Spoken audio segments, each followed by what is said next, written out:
Buenas tardes, buenas noches a todos.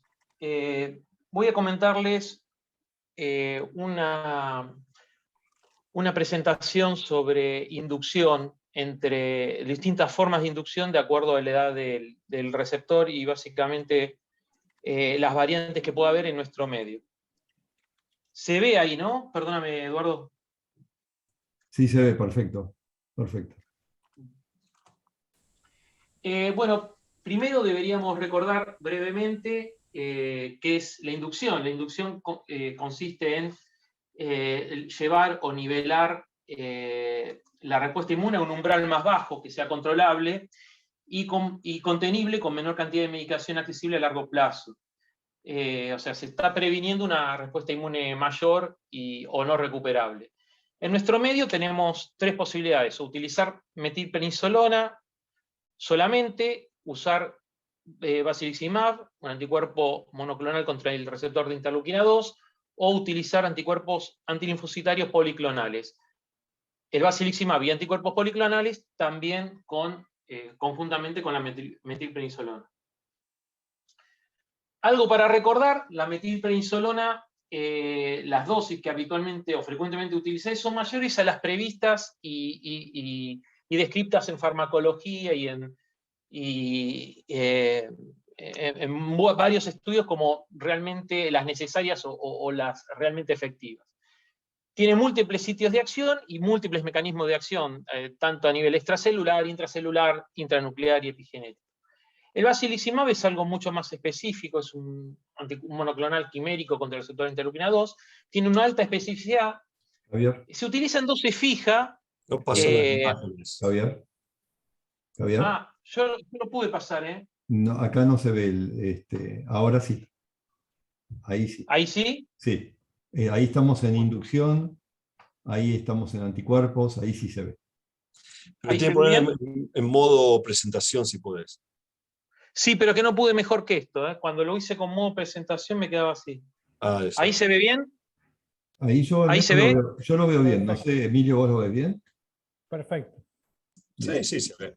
Perfecto. Bueno, Eh, avanza.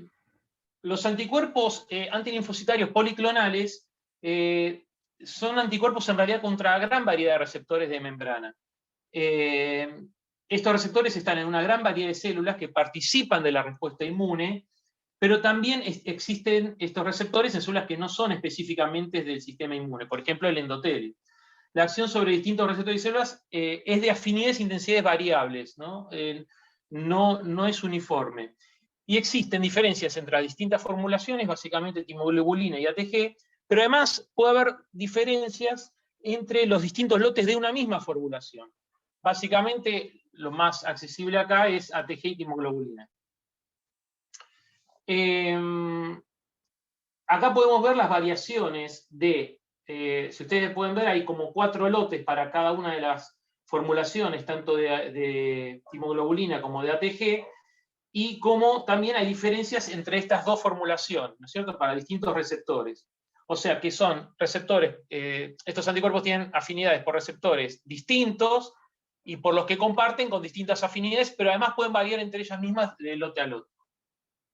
Y acá lo mismo, se puede ver cómo el grado de MFI para marcar afinidad va variando de acuerdo a si lo medimos con ATG a la izquierda o timoglobulina a la derecha, y cómo cambian esas curvas de afinidad para los distintos receptores. La timoglobulina son anticuerpos de conejo extraídos anticuerpos que el conejo genera a través de extractos de timo, pero hay que recordar que estos linfocitos o estas células timocíticas no son exactamente todos linfocitos y no son exactamente iguales a los linfocitos que nosotros vamos a tener activados o maduros. Su administración se controla con el recuento leucocitario, linfocitario, de CD3 y plaquetas. Hay distintas formas de administración, habitualmente es de 1 a 1,5 miligramos kilo día por 5 días en promedio, pero hay trabajos con administración de 3 miligramos en dosis única, y la dosis total puede llegar a 10 miligramos kilo. Y tiene básicamente 3 efectos. Un efecto lítico, que es el más conocido, y es el que nosotros podemos llegar a medir con el recuento de CD3, un efecto de activación y de liberación de interleuquinas, y un efecto ya más tardío, que empieza a las horas, de modulación negativa fenotípica de la respuesta inmune. O sea, hay que tener en cuenta que más allá de la lisis y la liberación de interleuquina, el espectro de respuesta inmune en la cual queda ese paciente es distinto al que tenía previamente. Ya se desencadena toda una respuesta inmune hacia la baja, hacia la anergia o hacia la menor respuesta, que incluso es bystander. O sea, no es directamente por el efecto de la timoglobulina sobre el linfocito. Estos efectos y sus indicaciones no dependen solamente de la dosis, sino también entonces de las condiciones inmunes basales del receptor. El efecto prolongado, como decía recién Emilio, el efecto farmacocinético se han hecho estudios marcando timoglobulina y se ve que incluso puede estar recirculando hasta semanas y pocos meses después de la infusión, pero el efecto farmacodinámico, un poco más lo que habíamos dicho, este efecto de regulación a la baja o de pobre o un umbral más alto de respuesta inmune puede durar varios meses, de 6 a 24 meses, dependiendo de la dosis y la condición del receptor y la medicación de mantenimiento que utilicemos.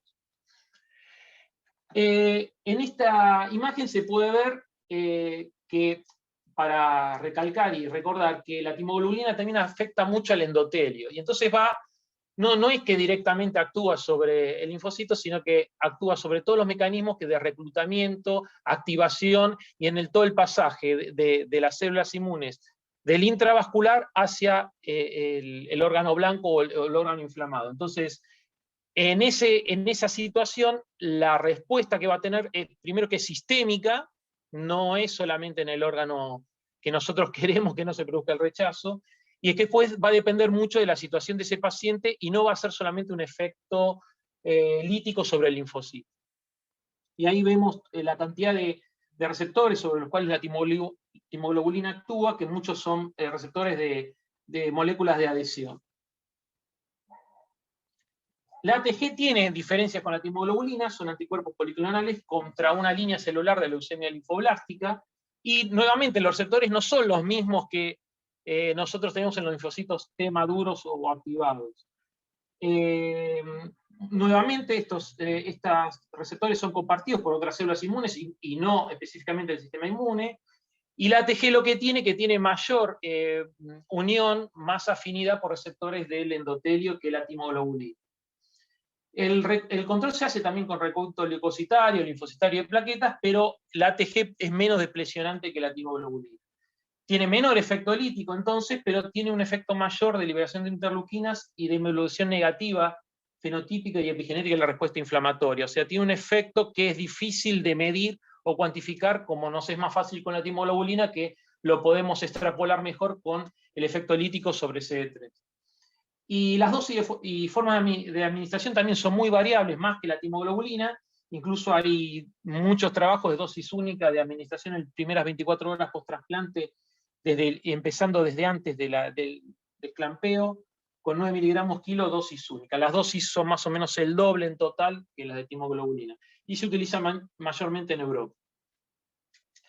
Entrando en esta segunda parte de la charla, vamos entonces ahora a hablar de algunos trabajos, no son nuevos, son históricos. Seleccioné algunos, porque hay un montón de trabajos, un gran número de trabajos, pero me parecieron los más representativos, donde se compara, vamos a comparar entonces ahora metilprednisolona o sin inducción, con basiliximab, a ver en qué nos puede dar ventaja el basiliximab. Este primer trabajo es el grupo de ASDATA del 2004, de Webster, y en realidad muchos de estos trabajos son metaanálisis y retrospectivos, porque en trabajos de pocos pacientes o hasta 100 pacientes es difícil ver la ventaja en poblaciones muy heterogéneas. Para ver las diferencias se necesita mucha población o gran número de pacientes. Y es difícil, también lo van a ver ahora, que es muy difícil hacer trabajos prospectivos. Hay, como el Harmony, qué sé yo, hay trabajos, pero lo que pasa es que ya tenemos el sesgo de utilizar en algunos casos una u otra inducción de acuerdo al riesgo del receptor. Entonces, un total de 117 reportes, 38 trabajos combinados, que en total llegaron a 5.000 pacientes al azar, y lo que se ve es que ya a los 6 meses hay una reducción del riesgo de rechazo. esto con terapia estándar de mantenimiento, y bajaba tanto el rechazo agudo como el resistente a corticoides. Sin embargo, y esto se va a ver en muchos de los trabajos que vamos a ver ahora, como en tantos otros, la pérdida del injerto, la sobrevida del injerto, muchas veces a largo plazo no difiere. En este trabajo concluía que dado un riesgo de rechazo de 40%, hacía falta tratar a 7 pacientes para rescatar a uno del rechazo y a 13 para rescatar a uno del rechazo córtico resistente. Este trabajo, la desventaja que tenía, que era en el 2004, todavía se utilizaba mucho la ciclosporina, incluso no se utilizaba tan ampliamente la formulación de microemulsión de Neoral, y el tacrolimus se utilizaba en mucha menor proporción.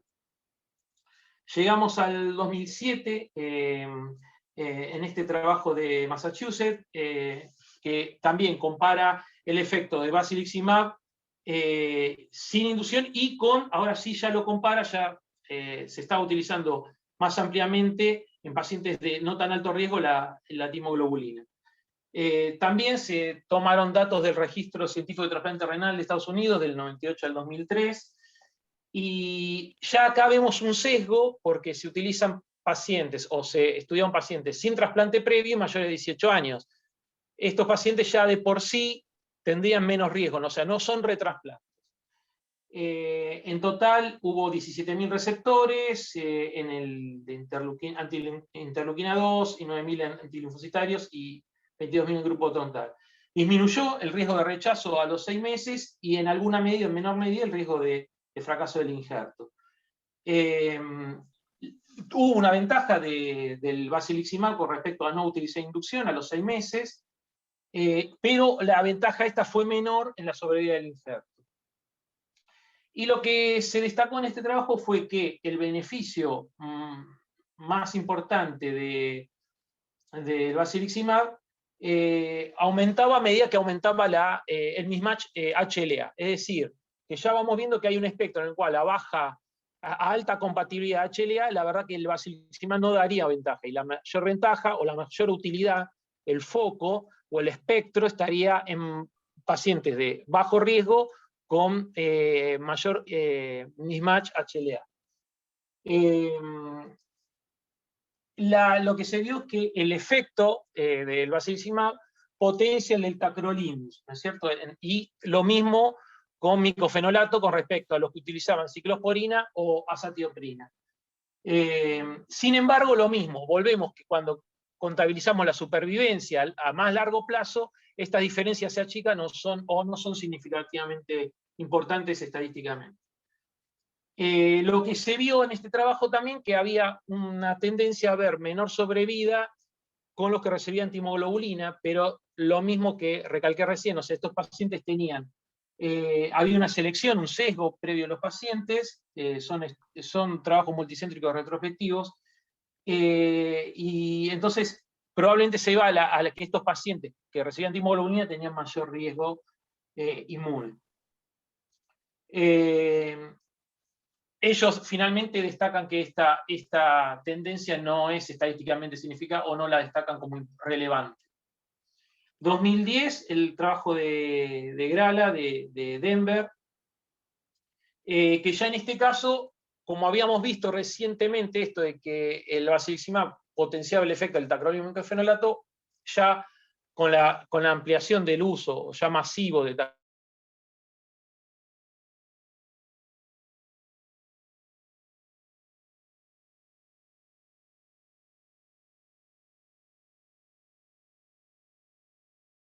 con basiliximab, con respecto a los que no tenían ningún tratamiento, pero ya vemos que la proporción es mucho menor.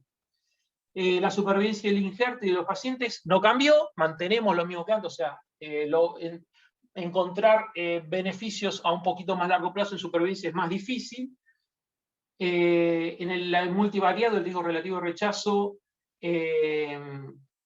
fue el efecto sobre, acá lo que se ve, lo que vieron es que el beneficio o el efecto más importante del basiliximab en disminuir el rechazo fue en donantes vivos. O sea que ya vamos teniendo, se iba formando un espectro de cuál sería el mayor favorecido por utilizar basiliximab, que sería el receptor de donante vivo, con mayor mismatch HLA y no tanto para los cadavéricos. En el multivariado, como en el análisis general, la disminución de riesgo de rechazo se dio más con donantes vivos que con donantes cadavéricos. Y el efecto del basiliximab no era marcado o no era significativamente estadístico, no era estadísticamente significativo en receptores cadavéricos.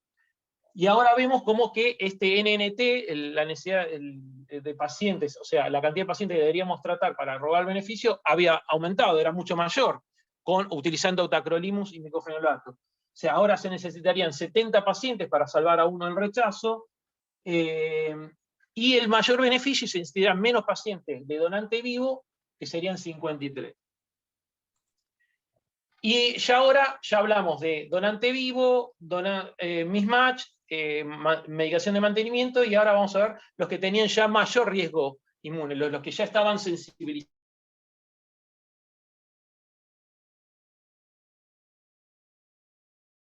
Básicamente analizaron dos grupos, los que tenían menos de 2 mismatch HLA y menos de 10% de panel, y los que tenían más de 25% de panel o más, y más de 2 mismatch HLA.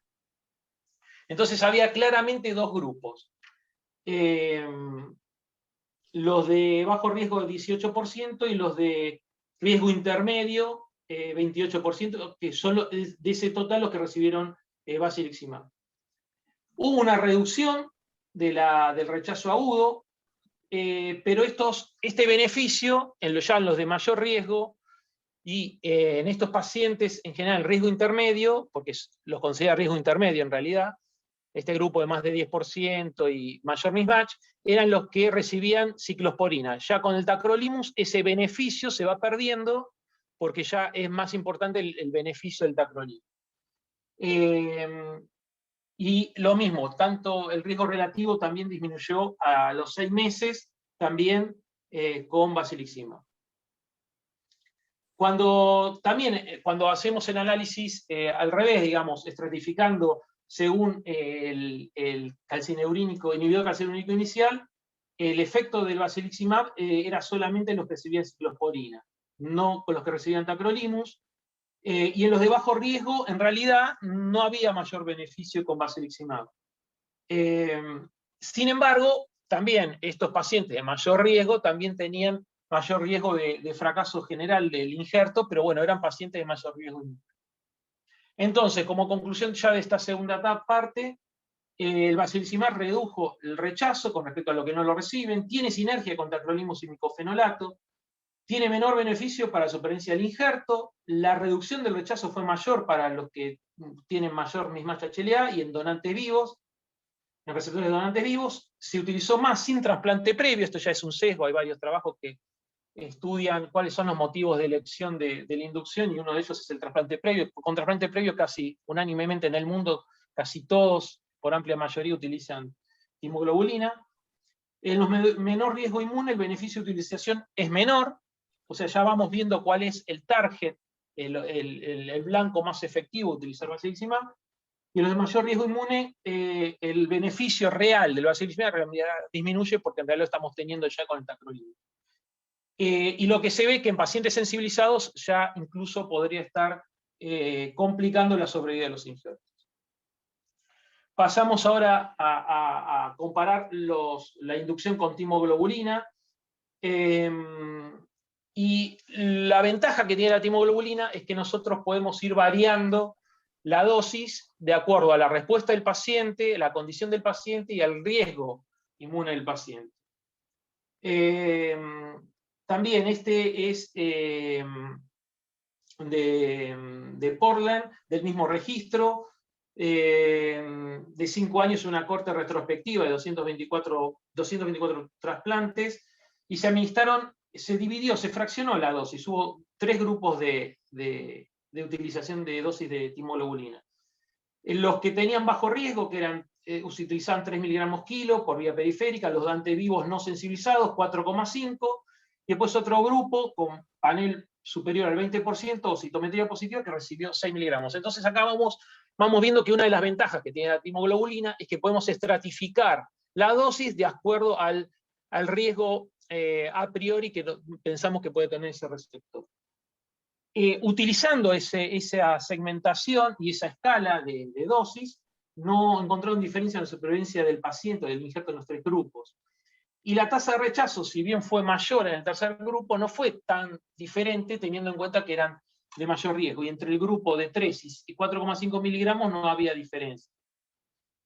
Y en esta tabla lo que les podía mostrar es cómo, a medida que tenemos mayor pacientes con DCA o mayor cantidad de pacientes con posibilidad para clase 2, se va utilizando y es mayor se utiliza más la dosis más alta de timoglobulina. Sin embargo, el rechazo, si bien es mayor en los de mayor riesgo, eran pacientes con mayor grado de sensibilización. 2019, este fue un trabajo muy importante porque también en realidad tomó varios trabajos, fue un metaanálisis de varios trabajos en los cuales participaron muchos de los que ya habían hecho muchos trabajos, como Brennan, Wolde y Abramowitz. Se habían hecho trabajos previos como el TAXI, el 1010, varios trabajos que comparaban inducción de basiliximab con timoglobulina. Y este trabajo fue importante porque fue el que se utilizó para la aprobación de la FDA de la timoglobulina. Básicamente analiza 2 trabajos aleatorizados, con total de 508 receptores de trasplante renal, y básicamente el objetivo era ver la no inferioridad de la timoglobulina con respecto al basiliximab. Y los puntos de evaluación eran valoración cuádruple, que era fracaso del tratamiento, con rechazo, pérdida del injerto, muerte o pérdida de seguimiento. Y lo que se vio es que el fracaso del tratamiento era menor con timoglobulina que con basiliximab, y eso ya de por sí, que en realidad era superior la timoglobulina, 10% contra el basiliximab, y eso de por sí respaldaba la no inferioridad de la timoglobulina. También la proporción de pacientes con rechazo fue mayor con basiliximab, y eso era tanto a 12 meses como a 5 años, y después los pacientes tratados a 5 años tratados con timoglobulina, todos los demás puntos de evaluación como pérdida del injerto y muerte eran menor. Ahora, a más largo plazo, ya 10 años, ya había una selección de pacientes, porque eran menor los que llegaban a los 10 años de trasplante, y ahí si bien los que recibían timoglobulina tenían menos riesgo habían recibido timoglobulina, tenían menos de rechazo, podían tener más riesgo de fracaso del injerto o de muerte. Pero algo llamativo de este trabajo, que a mí me parece muy interesante, es cómo se puede destacar que el beneficio de la timoglobulina o los policlonales en los receptores mayores de 65 años para todos los puntos de evaluación. O sea que esa flexibilidad de la timoglobulina y aplicarlo a pacientes que a priori podrían tener más desventaja en cuanto a la respuesta inmune o más susceptibilidad, no es así. Los mayores de 65 años se benefician más con timoglobulina que con basiliximab, como se puede ver acá en el segundo línea. Y acá ya en el 2019, un trabajo francés, que el de Umar, que destaca el basiliximab como de mayor riesgo en pacientes sensibilizados.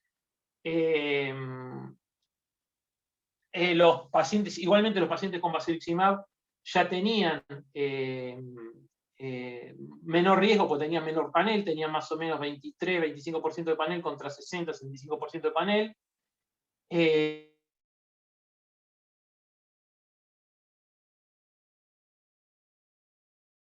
De alcanzar los puntos de valoración de menor sobrevida con basiliximab. El basiliximab, la biopsia el vacilineo se asoció con mayor incidencia de rechazo agudo, comprobado por biopsia, tanto para el celular como el humoral. Y en el primer año ya era significativa esa diferencia a favor de la timoglobulina.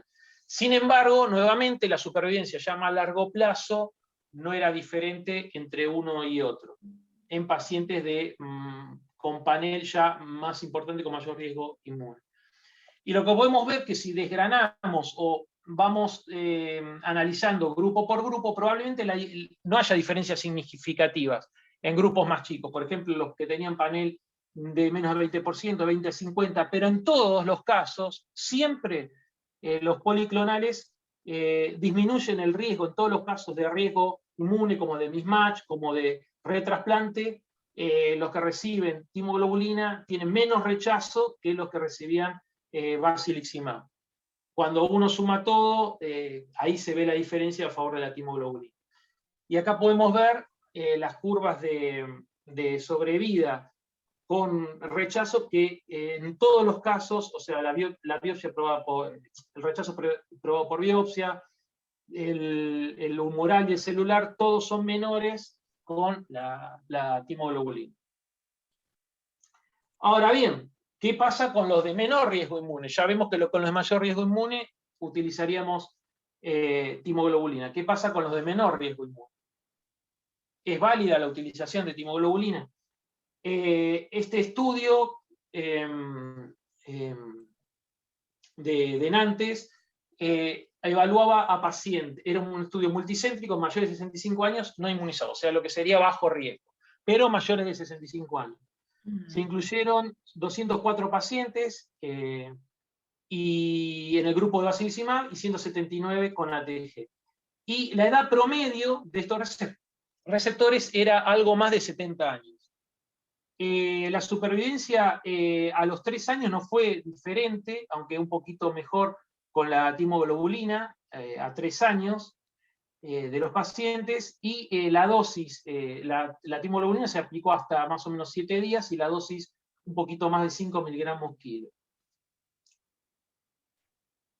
Y yo acá lo que les quería mostrar es que en estos pacientes que son receptores mayores de 65 años con bajo riesgo inmune, donde se ve que la timoglobulina en cuanto a resultados es parecido, semejante, o no hay diferencias con el basiliximab, como estos pacientes a su vez recibían donantes de más, como pueden ver en el último, acá no sé si se ve en los últimos renglones, la edad del donante también mayor de 70 años.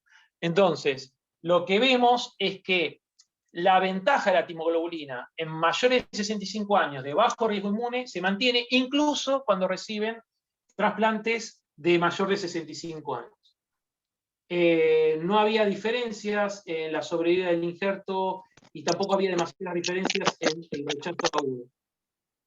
Y en otros puntos de comparación también no había demasiadas diferencias, en algunos favorecía levemente al basiliximab, pero la verdad que no había grandes diferencias. Ahora lo que vamos a ver es un trabajo de Florida, donde veían la evolución o la diferencia de evolución en los pacientes sensibilizados, pero de donante cadavérico. Ya vimos, entonces, que los donantes de bajo riesgo pueden recibir timoglobulina. Ahora vamos a ver los cadavéricos exclusivamente y con distintos grados de sensibilización. Mayores de 18 años que recibían todos trasplante donante cadavérico. Y con ATG 32.000, con la Alemtuzumab un poco menos de 10.000 y 13.000 con basiliximab. Y acá se podía ver que el rechazo agudo fue menor, el riesgo de respaldación, pérdida de injerto, muerte, con cualquiera de los agentes lesionantes. En este caso el Alemtuzumab era parecido al efecto de la timoglobulina y era mejor que los que recibían basiliximab.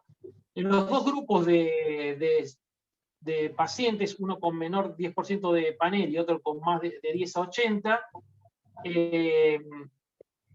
las probabilidades de rechazo y pérdida de injerto eran también menores con timoglobulina que con alemtuzumab. y estas diferencias a su vez eran mejores que con basiliximab.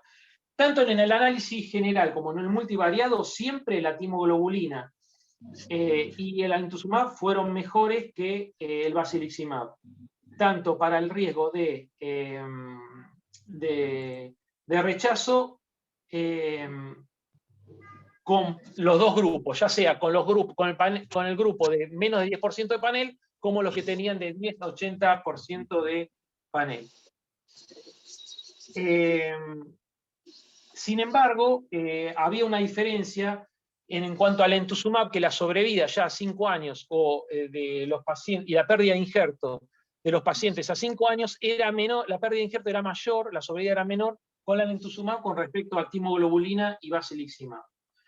Y esta es una de las ventajas que tiene la timoglobulina, digamos, que la timoglobulina sigue permitiendo, digamos, esta flexibilidad y tiene un espectro más amplio y no estamos tan pendientes de un efecto deleterio a largo plazo. O sea que la timoglobulina tiene esa ventaja de poder ser utilizada en pacientes con distinto grado de sensibilización y adecuar su dosis a ese grado de sensibilización. Llegando a los últimos, tenemos este trabajo de inducción en pacientes de edad avanzada. Es un trabajo en un solo centro, y acá ellos utilizan, ahora ya comparamos 4 esquemas de inducción. Basiliximab, timoglobulina 3 miligramos, timoglobulina 4,5 y timoglobulina 6 miligramos. Los que recibían timoglobulina eran de mayor edad y los que recibían 3 miligramos. O sea, que ellos también adoptaron esta postura de ajustar la dosis de acuerdo a la edad del receptor. Y los pacientes que recibían más timoglobulina, más dosis, eran los que estaban más sensibilizados. Y acá podemos ver cómo la edad es un factor para el cual uno decide la dosis a priori de timoglobulina. Los pacientes de mayor edad recibieron basiliximab y timoglobulina, y los que tenían ligeramente menor edad, aunque todos eran de edad avanzada, recibían dosis mayores. Y estas dosis mayores también estaban de acuerdo al grado del panel o la sensibilización. Los que tenían 6 miligramos kilo de timoglobulina eran los que estaban más sensibilizados, y los que en mayor proporción tenían panel mayor al 20%. La incidencia, un hallazgo de este trabajo muy importante fue que la incidencia de IGF entre basiliximab y timoglobulina, cuando la dosis de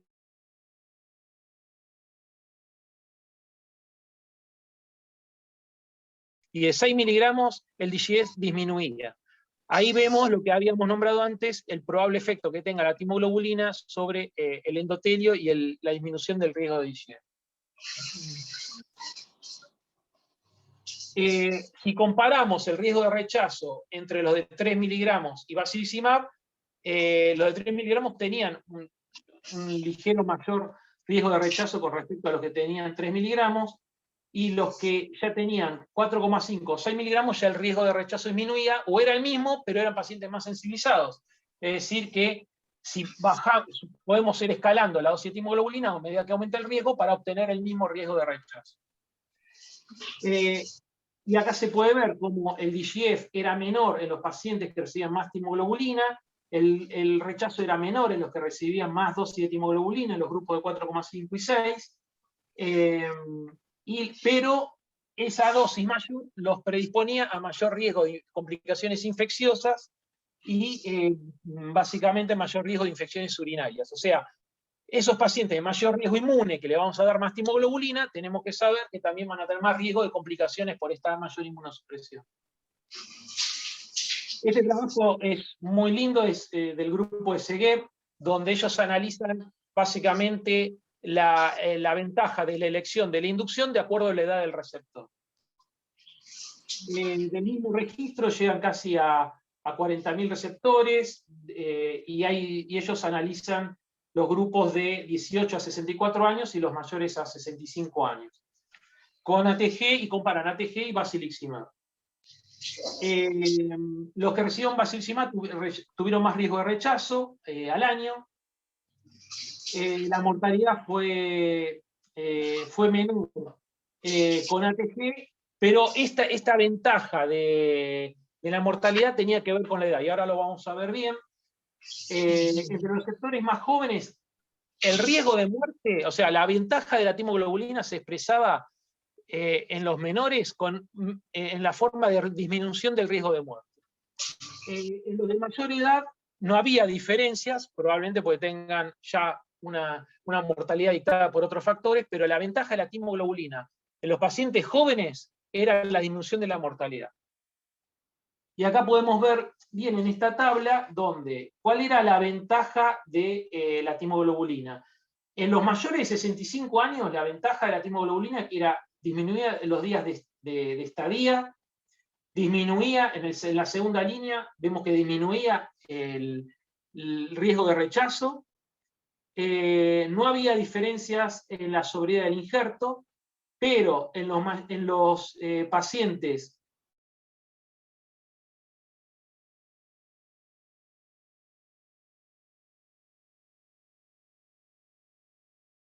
y en los menores disminuye el riesgo de muerte. Y esto se puede ver acá en los 4 puntos analizados.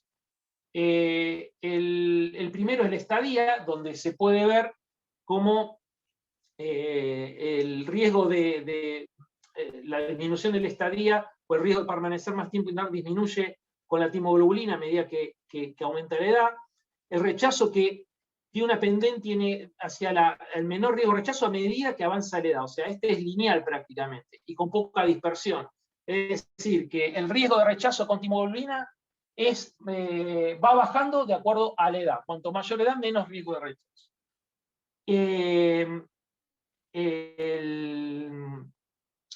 La falla del injerto, que no cambia mucho, que el espectro más beneficioso de la timoglobulina serían los de mediana edad, pero no en los mayores.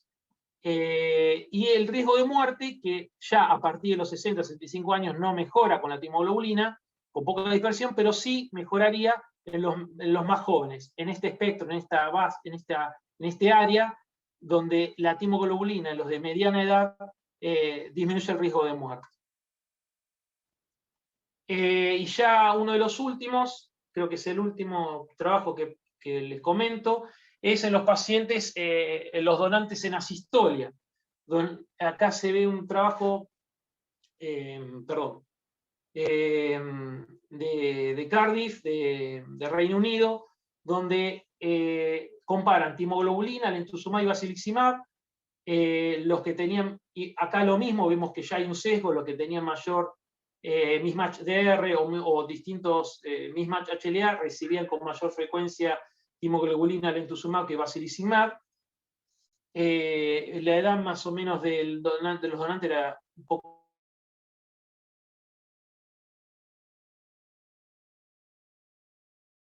también. La verdad que la timoglobulina fue igual o mejor que el basiliximab.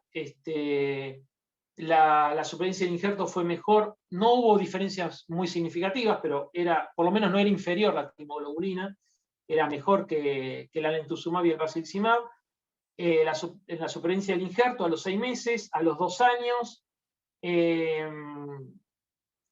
y en realidad había diferencias a favor de timoglobulina con respecto a basiliximab y también con respecto a lentuxumab.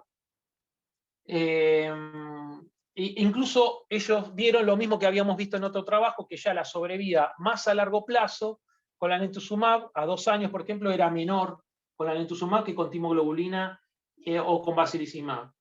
El basiliximab tenía más riesgo de rechazo, y la dosis era más o menos la que habíamos dicho, 1,25 miligramos kilo, redondeaban a 25 de acuerdo al peso en 5 días consecutivos, y la dosis máxima fue de 125 miligramos.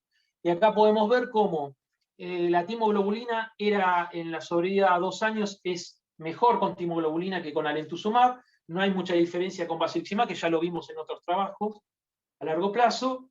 Y la sobrevida del paciente también era mejor con timoglobulina que con alentuxumab, y no había tantas diferencias con basiliximab.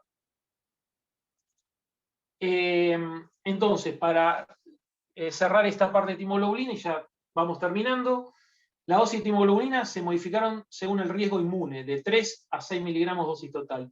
Por ejemplo, una forma de elegir estas dosis sería, a priori, 3 miligramos en vivos, 4,5 miligramos en cadavéricos no sensibilizados, y 6 miligramos como objetivo en los sensibilizados o de mayor riesgo.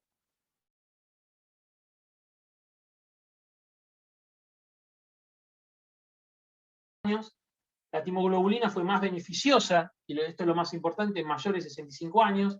La incidencia de CA de novo resultó menor con timoglobulina que con basilizumab.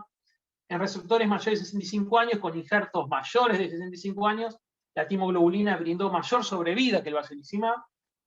Y la timoglobulina disminuyó el riesgo de rechazo en todo el espectro de sensibilizados, pero puede haber aumentado en estos pacientes el riesgo de rehospitalización, pérdida de injerto, pero también son pacientes con mayor riesgo de rechazo. La dosis de timoglobulina puede comenzar en 3 miligramos en mayores de 65 años y se va incrementando a 4,5 a 6 de acuerdo al panel o el riesgo inmune. Ya a partir de 4,5 podemos obtener beneficios en cuanto a la disminución del DGF, o sea que sería ideal para cadavéricos, por ejemplo. Y la superioridad de timoglobulina con respecto al basilizumab para disminuir el riesgo de rechazo se manifestó a partir de los 4,5 miligramos. Entre 3 y 4 tendríamos el mismo beneficio que el basilizumab. Pero ya aumentando estas dosis tenemos más riesgo de complicaciones infecciosas. En receptores mayores de 65 años la timoglobulina redujo el riesgo de rechazo, el tiempo de internación, y en menores de 65 años disminuye el riesgo de muerte. Y la disminución del riesgo de rechazo, que esto es importante, aumentó gradualmente con la edad, utilizando timoglobulina. Y también en los receptores de donantes en asistolia, este beneficio de timoglobulina y el rechazo con tacrolimus también disminuye el rechazo y aumenta la sobrevida del injerto.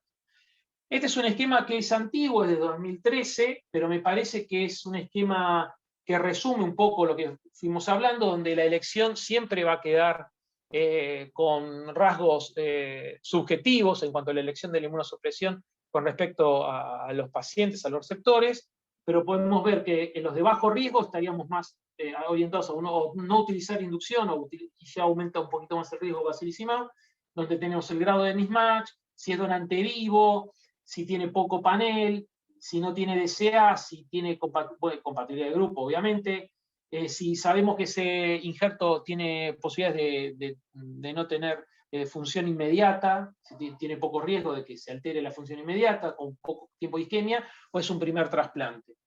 En cambio, si ya tenemos lo de mayor riesgo, que tiene mayor grado de mismatch, son mayores la edad de los receptores, tienen mayor panel, tienen DCA, o si pensamos que va a tener DGF, o tienen periodos prolongados de tiempo de isquemia fría, o es un retrasplante, nos orientaremos más a usar timoglobulina. Conclusiones entonces generales, ya para terminar. El basilizumab brinda su mayor beneficio en receptores poco sensibilizados de donantes vivos con mismatch mayor a 2, básicamente. La timoglobulina es superior al basilizumab en general y más en receptores sensibilizados. En receptores mayores a 65 años la timoglobulina es superior al basilizumab en reducir el riesgo de rechazo y extender la sobrevida del injerto. La dosis de 3 miligramos es comparable al basilizumab, y la de 4,5 disminuye el riesgo, mayores disminuye el riesgo de rechazo y DGF, pero puede incrementar el riesgo de complicaciones o de infecciones. Y la incidencia de DCA, de desarrollar DCA de novo, es menor con timoglobulina. Y finalicé. Muchas gracias.